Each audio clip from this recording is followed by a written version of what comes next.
Anyway, moving on, buckle up, ladies and gentlemen, because we are going on a journey, which actually begins on August 23rd, 2022.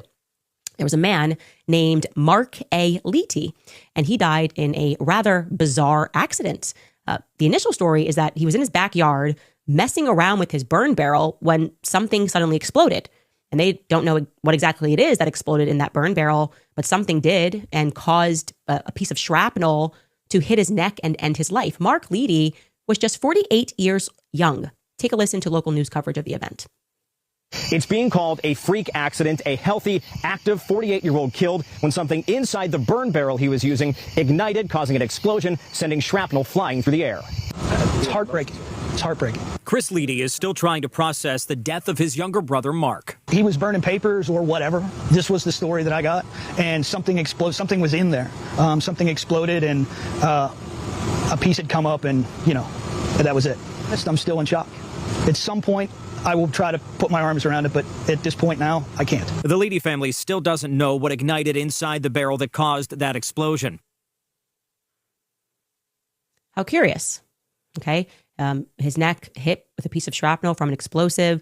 You can obviously tell that his brother has questions about that narrative. And he wasn't the only one, by the way. Mark Leaty's best friends had questions as well. One of his friends in particular, who he had known since high school, did not fully accept the burn barrel narrative. The first reason was due to what Mark Leety did for a living. Mark Leety, not mentioned here in that news clip, was a supervisor for a company called Surefire Wireline LLC. That is in Kittanning, Pennsylvania, okay? Surefire Wireline works with oil and gas companies, and they specialize in what's known as pump down perforating for oil and gas wells. Don't worry, I'll explain it to you. You don't need to know much. Essentially, what it means is that they punch holes so that oil and gas can flow through horizontally. Okay, now why am I telling you that? Why do we need to know about that? Because that technique requires the use of a very specific explosive known as PETN. So Mark Leaty's high school friend, one of his best friends, did not believe that he had died because he just burned some random stuff in a barrel, because he knew that Mark had access to very dangerous explosives, and also that Mark knew how to deal with them, right? He was particularly careful with those explosives. He knew how to handle them, rather. And then there's this. Allegedly, Mark A. Leety had confessed to his longtime high school friend just a week before he died that he had illegally taken some explosives from his job. The ATF was apparently investigating him for this. At least that's what was told to what Courtney Fief, who was a former ATF agent, confided to somebody, that he had this confession a week before he died. What I do know is what happened on July 13th, 2024, just 30 minutes away from Kittanning, Pennsylvania. And this happened in Butler, Pennsylvania. Trump survived an assassination attempt while on stage at his rally. The sad part is that Mark Leaty's longtime high school friend, who didn't exactly buy the narrative of the barrel, he did not survive. Mark Leaty's friend's name was Corey Comparator. Yes, it was Corey Comparator who Mark Leety had confided his secret to, that he had done something that he wasn't supposed to. But again, I'll ask the question, to what end? Did he tell Corey more about what he was doing with those explosives? Sadly, neither man is alive today. As we know, Corey and his family had quite an odd evening the night of the Butler rally in Pennsylvania, because they weren't supposed to be in the front of the audience to see President Trump speak. In fact, Corey had grabbed regular tickets for he and his family. They were amongst the crowd. So they were quite surprised when, while waiting in a large crowd, an unknown woman asked them if they'd like to be escorted to the very front. Who was this woman? Surely, with so many cameras reporting live from the rally, someone must have captured this moment. Who was it that had the authority to make such a move happen? That's a big authority, right? Corey Comparator then is shot in the head. Anyway, let's hit fast forward again. Just 2 months after the Butler shooting, Corey Comparator loses his life. And then a never-before-seen terror attack is executed with precision, which involves PETN explosives. On September 17th and on September 18th of 2024, there was a massive series of pager explosions across Lebanon and Syria, wounding more than 3,000 people and killing 12 people, including 2 children. Anyway, it got me wondering, if 6 grams could take out fingers and eyes, how much PETN explosive would you need to guarantee a fatality? What would that look like? That this was the very first video that I stumbled across on YouTube, just typing in PETN explosive. And it was just guys that were using 20 grams of PETN explosive within a tiny capsule. And they were using it against bulletproof glass to see what would happen. And I want you to pay very close attention to what this person says because I could not believe my ears. I was freaking out. Take a listen. 20 grand booster, PETN charge. We're going to use it against the transaction window to see what the results are.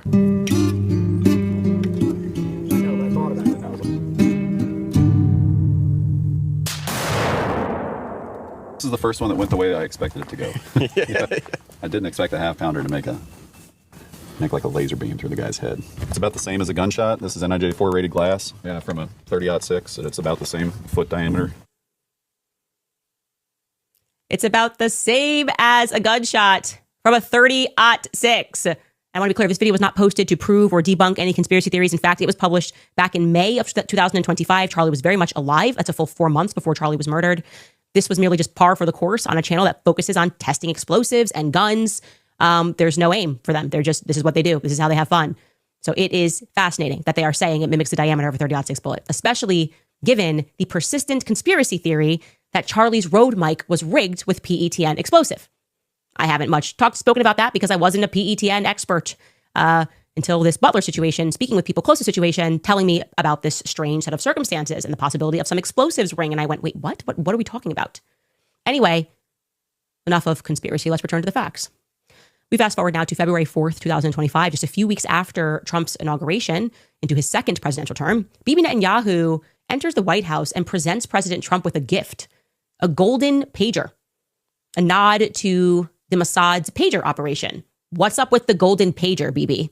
Frankly, it was crass and it was off-putting. Children were murdered in this operation. And I'd like to say that Butler now fascinates me. Most of all, Dan Bongino's strange reaction to it, Trump's reaction to it. He's satisfied. He wants it shut down. That's not how a man would act if it was an assassination attempt against him. Was it an assassination attempt or was it an assassination success? Was it an assassination complete?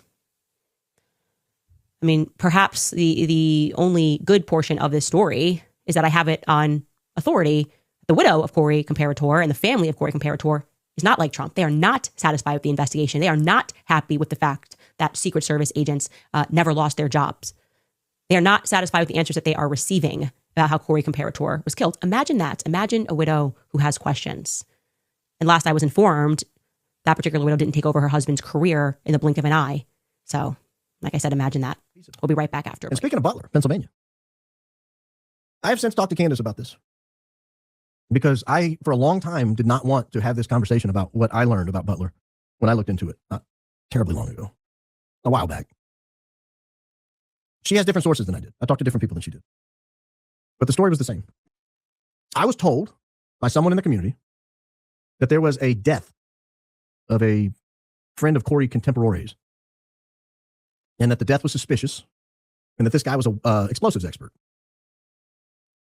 and that he might have stumbled upon a plot to steal explosives, and had begun looking into it when he mysteriously blew himself up or burned himself alive or something. The exact story I was told. And that everybody kind of just shut the book on it and moved on. And Corey couldn't let it go. He said, "This doesn't make sense. Something's wrong here. I don't like it." And he kept looking into it. And he kept looking into it. And he kept looking into it. And it was bothering people. And people were telling him to stop looking into it. And he kept looking into it because he didn't believe the story. And then he shows up at the Butler Farm Show event in July of 2024 and is led to that seat, that particular seat. And he was shot. And several other people were shot. More people were shot that day, or more people had gunshot injuries or injuries consistent with gunshot injuries than was publicly reported, including the nephew of Ronnie Jackson, the former White House physician, that he sustained a gunshot injury that was not made public, that there were 2 or 3 officers who sustained either shrapnel or gunshot injuries that were not reported, that there was another woman who was injured in the hand that was not reported. It was all coming from people in Butler. And I'll be honest, it freaked me out. But there I am watching Candace's show on Friday, and I'm like, sounds like she's going to talk about it. And she did today. And I will say this, like maybe slight difference on some of the facts that I heard versus what she heard, but I'm not saying mine are right and hers are wrong, or she's right and mine are wrong, or maybe it's just people different. 2 people see the same story and they write about it a little differently. I don't know. If there's an attempt on someone's life in the presence of a former president and current presidential candidate, presumed nominee for a major party ticket, who's in the process of selecting his VP candidate for the convention coming up the next month, and whatever group decides, or whatever it looks like, whatever group decides that's the day they're going to take this guy out, and it's at an event featuring the former president, could be next president, that is a big, big story. And I'm telling you, the people on the ground I talked to, they believe it with all their heart. And I talked to her. We had different sources. So this is not like one person's fairy tale. These are different people that I don't think know each other. But both know Thomas Matthew Crooks planned and executed that event on his own. No. I could show you, and maybe I will another, I don't think I have time to do it tonight. Maybe I will another night. I could show you deposition transcripts from the snipers on the roof. You remember the snipers and the one guy pulled back? And everyone was like, what was he doing? What was he scared of? If you read his deposition, he'll tell you precisely what he was doing and precisely what he was scared of. He was taking subsonic fire. He said he heard bullets whizzing by his head. Zzz, zzz, zzz. This is a trained sniper. He knows what a bullet whiz sounds like. He knows it's not a mosquito. He heard bullets whizzing by his head that did not have a report to them. Meaning there's no supersonic crack and there was no boom from the rifle. That means you have a silenced subsonic round coming at you. And it was a lot of them. Which means, in their opinion, not mine, in their opinion, in their testimony, someone was shooting at them. That could not, by definition, that could not have been Thomas Matthew Crooks. Thomas Matthew Crooks had an unsilenced AR-15. If a bullet was whizzing by their heads and he was shooting at them, they would have heard the sonic crack, and they would have heard the boom, the associated boom associated with it. And then they didn't hear that. All they heard was a subsonic zzz, go by. Right there, you have a conspiracy. That means, and they said, and if you notice, they turned towards the trees, because when you hear a bullet whiz by, you can hear where it came from and where it went. Their deposition testimony said that the bullets that were flying at them were coming from the trees behind them, not the roof in front of them where Thomas Matthew Crooks was eventually taken out, where he was lying prone. That's not where those bullets came from. So if that's the case, who was shooting them? And where did they go? Where were they? Why don't we have an answer for that? Why has no one addressed that? This is public deposition testimony. They testified that this was a fact. This was evidence they were giving in the investigation. That evidence has become public. I'm not the only one that knows about it. You can Google it. You can find this deposition testimony. You can find this deposition testimony. Subsonic rounds coming from behind them, not in front of them where Thomas Matthew Crooks was. That's why you see them pull their guns and look that way, behind them, because they believed they were taking fire from behind them. That's at least two shooters. That's Thomas Matthew Crooks and that's the snipers. There's also great work done by a guy named John Cullen, where he talks about, you can see in the video, slow motion video, a bullet coming down the back row and hitting people's shirts and then reacting to it in order as it goes down the row. In the final frame of it, you see it skip off the back railing next to somebody. Well, that bullet was not in line with Thomas Matthew Crooks. It also wasn't in line with the trees behind the snipers. That's a third shooter. Now you have a third shooter. Well, if you have three shooters, a dead firefighter who was investigating his friend's death, a dead shooter that they pinned it all on a patsy, which I think was the plan with Tyler James Robinson, a dead patsy they could pin it on, just like they did with Lee Harvey Oswald. You've got a real story on your hands. So you can see how your humble host gets this story. It falls in his lap and he's like, I can't. I mean, if these people can pull that off, I can't protect myself from that. I can't be the only person in America reporting this firefighter story, this potential theft of explosives story. I'd be too easy to take out. But now that Candace is reporting it, there's no value in taking me out. I don't know anything she hasn't said, really. So now I can say what I've heard. But I think my investigation was there were at least three shooters, maybe more. There were subsonic silenced rounds. That's not my testimony. That's the testimony of Secret Service snipers. Subsonic silenced rounds. And there's a dead firefighter who does not appear to be in the right position for Thomas Matthew Crooks to have shot him, meaning someone else may have shot him. And I think the reason we got underreporting on all the other injuries is I don't think those people were in the right line for Thomas Matthew Crooks either. Or maybe they didn't have the right rounds. And so you end up with this, as Charlie was saying in that video, this wild conspiracy involving potentially dozens of people.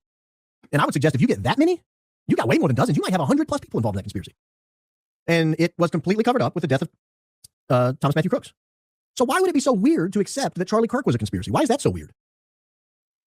Why is that so weird? Why is that so hard for people to understand? Like, we've got deposition testimony from Secret Service snipers that it was not Thomas Matthew Crooks shooting at them, that they were taking subsonic, suppressed fire from behind them, from a different location. And for some reason, we're just going to ignore that. But that testimony exists. It potentially implicates dozens of people involved in a conspiracy. This took place at an event with Secret Service, by the way, not Brian Harpole and Dan Flood and Rick Cutler. You know, not some guys playing G.I. Joe on the weekend instead of actually training how to keep their guy alive.